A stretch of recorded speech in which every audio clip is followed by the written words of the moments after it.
வணக்கம் நேயர்களே, இன்றைய டாப் 10 செய்திகளை பார்க்கலாம்.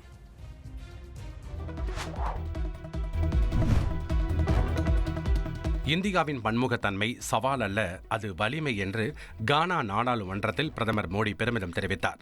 அரசுமுறை பயணமாக கானா நாட்டிற்கு சென்றுள்ள அவர் அந்நாட்டு நாடாளுமன்றத்தில் உரையாற்றினார். அப்போது இரண்டாம் உலகப் போருக்கு பிறகு சர்வதேச நாடுகளுக்கு இடையேயான அணுகுமுறை வேகமாக மாறி வருவதாக தெரிவித்தார். இந்தியாவில் 2500க்கும் மேற்பட்ட அரசியல் கட்சிகள், 22 அதிகாரப்பூர்வ மொழிகள், ஆயிரக்கணக்கான பேச்சு வழக்குகள் உள்ளன என்றும் அவர் தெரிவித்தார். இந்த பன்முகத்தன்மை நாட்டின் சவால் அல்ல, மாறாக இந்தியாவின் வலிமை என்றும் அவர் தெரிவித்தார். இதனால்தான் இந்தியாவுக்கு வருபவர்கள் எப்போதும் திறந்த மனதுடன் வரவேற்கப்படுகிறார்கள் என்றும் பிரதமர் மோடி தெரிவித்தார்.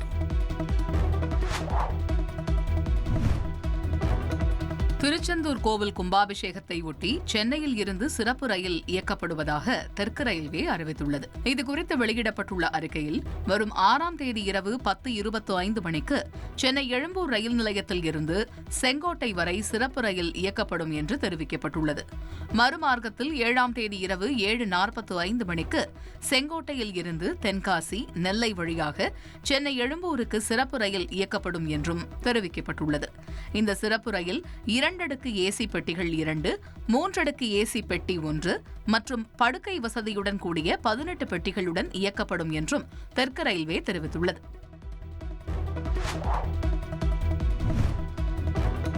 திருபுவனம் இளைஞர் அஜித்குமார் மரணமடைந்த வழக்கில் நீதிபதி ஜான் சுந்தர்லால் சுரேஷ் 2வது நாளாக விசாரணை நடத்தினார். வழக்கு தொடர்பான ஆவணங்கள், காவல் நிலையம் மற்றும் கோயில் சிசிடிவி, டிவிஆர் ஆகியவை ஒப்படைக்கப்பட்ட நிலையில் முதல் நாள் விசாரணை 11 மணி நேரம் நடந்து முடிந்தது. இந்நிலையில் 2வது நாளாக நீதிபதி ஜான் சுந்தர்லால் சுரேஷ் விசாரணை நடத்தினார். தனிப்படை காவல்துறையினர் தாக்குதல் நடத்தியது தொடர்பான வீடியோவை பதிவு செய்த கோயில் பணியாளர் சக்தீஸ்வரன், மடப்புரம் பக்தரகாளியம்மன் கோயில் அறநிலையத்துறை உதவி ஆணையர் அலுவலக உதவியாளர் பெரியசாமி, உதவி ஆணையரின் ஓட்டுநர் கார்த்திக்வேல், கோயில் பாதுகாப்பு அலுவலர் சீனிவாசன், கோயில் பாதுகாவலர்கள் உள்ளிட்டோரிடம் விசாரணை நடைபெற்றது. முன்னதாக காலையில் அஜித்குமார் வீட்டிற்கு சென்ற சக்தீஸ்வரன் அவரது குடும்பத்தினருக்கு ஆறுதல் தெரிவித்தார்.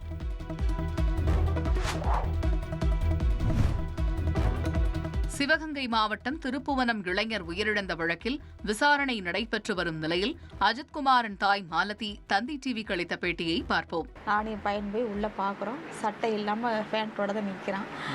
பார்த்து போய் சொல்கிறேன், எப்பா எடுத்துருந்தா கொடுத்துருப்பா, நமக்கு வேண்டாம், போய் இவ்வளோ கஷ்டப்பட்டு வளர்த்து இந்த பேர்லாம் வாங்காத சொன்னால் எடுக்கலாமா அப்படின்னு போய் கையை பிரிக்கிறான்.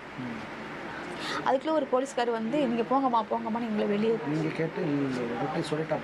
எடுக்கலன்னு சொல்லிட்டாப்புல. அப்படின்ட்டு வெளியே எங்களை போக சொல்லிட்டாப்புல. எங்கள் வீட்டெல்லாம் செக் பண்ணிவிட்டு, பீரோலாம் செக் பண்ணிவிட்டு என் பையனை கூட்டிகிட்டு ஒரு வேனில் வந்து உள்ளே என் பையன் வந்து அந்த ஒரு வேன் வந்து அங்கே மந்தப்பில் நின்றுச்சு, இந்த பக்கம் புளிய மரத்து பக்கம். அப்போ அந்த என் பையன் பெரியவட அதில் உள்ளே இருந்திருக்கான். 3 பேர் வந்து பீரோ இதெல்லாம் செக் பண்ணிவிட்டு என் பையன் சின்ன பையன் கூட்டிகிட்டு போயிட்டாங்க. என் சின்ன பையன் ஃபோன் பண்ணுறான் எங்களுக்கு, நவீன்குமார், எனக்கு ஒரு சட்டை எடுத்து கொடுத்து விடுங்கம்மா அப்படின்னு சொல்லி சட்டை எடுத்து கொடுத்து விடுன்னு சொல்லவும் ஒரு சட்டை எடுத்து அந்த எனக்கு தெரிஞ்ச பையனை கொடுத்து விட்டேன். அந்த சட்டையை வாங்கி என் பெரியவனுக்கு போட்டிருக்காங்க. அவன் போட்டு இந்த சட்டையை வாங்கி போட்டிருக்காங்க. அந்த இங்கேருந்து கொண்டு போன சட்டையை சின்னவன் போட்டு வீட்டுக்கு வந்துட்டான்.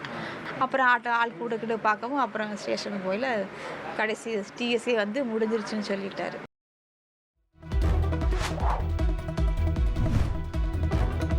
திருபுவனம் அஜித்குமார் மீது புகார் கூறிய நிக்கிதா மீது 6 வழக்குகள் நிலுவையில் உள்ளன. கடந்த 2011ஆம் ஆண்டு 11 லட்சம் ரூபாய் மோசடி செய்ததாக திருமங்கலத்தைச் சேர்ந்த ராஜாங்கம் என்பவர் அளித்த புகாரில் வழக்கு பதிவு செய்யப்பட்டுள்ளது.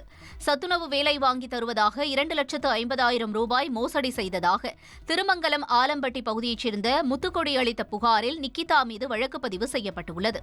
அரசு வேலை வாங்கி தருவதாக 25 லட்சம் மோசடி செய்ததாக மதுரை செக்கானூரணி பகுதியைச் சேர்ந்த செல்வம் என்பவர் அளித்த புகாரிலும் திருமங்கலத்தைச் சேர்ந்த தெய்வம், திருமங்கலம் பச்சன்கோப்பன்பட்டி வினோத்குமார், திருமங்கலம் ஆலம்பட்டி பகுதியைச் சேர்ந்த முருகேசன் ஆகியோர் அளித்த பண மோசடி புகாரின் பேரிலும் நிக்கிதா மீது ஏற்கனவே வழக்கு பதிவு செய்யப்பட்டுள்ளதும் குறிப்பிடத்தக்கது. திருப்பூர் மாவட்டம் அவிநாசியில் வரதட்சணை கொடுமையால் தற்கொலை செய்து கொண்ட புதுமண பெண் ரித்தன்யாவுக்கு திருமணத்தின் போது சீர்வரிசையாக கொடுக்கப்பட்ட நகைகள் மற்றும் கார் புகைப்படங்கள் வெளியாகியுள்ளது.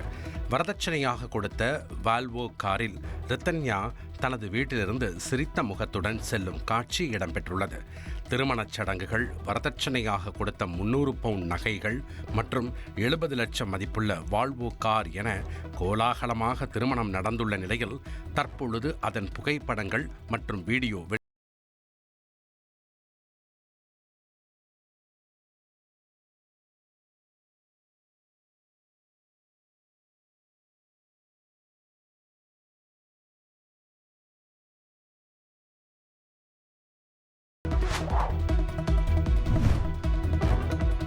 போதைப் பொருள் பயன்படுத்தியதாக கைது செய்யப்பட்ட நடிகர்கள் ஸ்ரீகாந்த், கிருஷ்ணா ஆகியோரின் ஜாமீன் மனுக்களை தள்ளுபடி செய்து சென்னை சிறப்பு நீதிமன்றம் உத்தரவிட்டுள்ளது. கொகைன் போதைப் பொருள் பயன்படுத்தியதாக நடிகர் ஸ்ரீகாந்த் கடந்த மாதம் 23ஆம் தேதியும் அதே வழக்கில் நடிகர் கிருஷ்ணா 26ஆம் தேதியும் கைது செய்யப்பட்டனர். இருவரும் ஜாமீன் கோரி தாக்கல் செய்த மனுக்கள் சென்னை போதைப் பொருள் கடத்தல் தடுப்பு வழக்குகளை விசாரிக்கும் சிறப்பு நீதிமன்றத்தில் நீதிபதி எஸ். ஹெர்மிஸ் முன்பு விசாரணைக்கு வந்தது. அப்போது நடிகர் கிருஷ்ணா தரப்பில் காவல்துறை விசாரணைக்கு ஒத்துழைப்பு அளித்ததாகவும் மருத்துவ பரிசோதனையில் போதைப் பொருள் பயன்படுத்தவில்லை என முடிவு வந்த நிலையில் மனுதாரரை கைது செய்தது அடிப்படை உரிமையை மீறிய செயல் என்றும் வாதிடப்பட்டது. அதைத் தொடர்ந்து நடிகர் ஸ்ரீகாந்த் தரப்பில் மனுதாரர் வசமிருந்து போதைப் பொருள் எதுவும் கைப்பற்றப்படவில்லை என்றும் போதைப் பொருள் பதுக்கி வைத்திருப்பதற்கும் பயன்படுத்துவதற்கும் வித்தியாசம் உள்ளது என்றும் வாதிடப்பட்டது. ஆனால் இருவருக்கும் ஜாமீன் வழங்க காவல்துறை தரப்பில் எதிர்ப்பு தெரிவிக்கப்பட்டது. இருதரப்பு வாதங்களுக்கு பிறகு தீர்ப்பு தள்ளி வைக்கப்பட்ட நிலையில் இருவரின் ஜாமீன் மனுக்களையும் தள்ளுபடி செய்து சிறப்பு நீதிமன்ற நீதிபதி உத்தரவிட்டுள்ளார். கிருஷ்ணகிரி மாவட்டம் ஹொசூர் அருகே 13 வயது சிறுவன் காரில் கடத்தி கொலை செய்யப்பட்ட சம்பவத்தை கண்டித்து உறவினர்கள் சாலை மறியல் போராட்டத்தில் ஈடுபட்டனர். அஞ்சட்டியை அடுத்த மாவனட்டி கிராமத்தைச் சேர்ந்தவர்கள் சிவராஜ், மஞ்சுளா தம்பதி. இவர்களின் 13 வயது மகன் ரோஹித் அப்பகுதியில் விளையாடிக் கொண்டிருந்தபோது காரில் கடத்தப்பட்டார். இந்த நிலையில் காணாமல் போன சிறுவன் உடல் அப்பகுதி வனத்தில் கிடப்பதாக தகவல் வெளியானது. உடனே அங்கு விரைந்த பெற்றோர் மற்றும் உறவினர்கள் உடலில் காயத்துடன் கிடந்த சிறுவனின் உடலை மீட்டனர். தொடர்ந்து பேருந்து நிலையம் அருகே நடு ரோட்டில் சடலத்தை வைத்து சாலை மறியல் போராட்டத்தில் ஈடுபட்டதால் பரபரப்பு ஏற்பட்டது.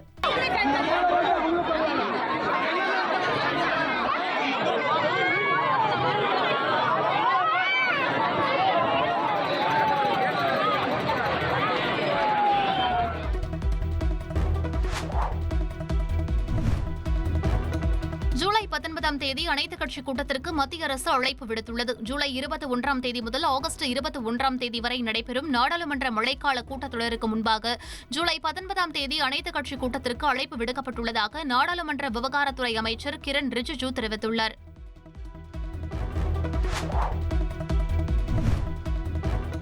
ராஜஸ்தானில் பெய்து வரும் கனமழையால் ஜலோர் மாவட்டத்தின் பல்வேறு இடங்களில் வெள்ளம் பெருக்கெடுத்து ஓடும் நிலையில் மக்களின் இயல்பு வாழ்க்கை கடுமையாக பாதிக்கப்பட்டுள்ளது. குறிப்பாக ஸ்வர்ணகிரி மலைப்பகுதிகளில் கனமழை தொடர்வதால் முக்கிய கடை வீதிகள் மற்றும் சந்தை பகுதிகளுக்குள் வெள்ளம் புகுந்துள்ளது. வரலாற்றில் எப்போதும் இல்லாத வகையில் ராணிவாடாவில் மட்டும் 24 சென்டிமீட்டர் மழை பதிவாகியுள்ள நிலையில் சுந்தா மாதா மலைப்பகுதிக்கு செல்ல பக்தர்களுக்கு தடை விதிக்கப்பட்டுள்ளது. மேலும் அடுத்த 4 நாட்களுக்கு கனமழை தொடரும் என வானிலை மையம் எச்சரித்துள்ள நிலையில் முன்னெச்சரிக்கை நடவடிக்கைகளை மாவட்ட நிர்வாகம் முடுக்கிவிட்டுள்ளது.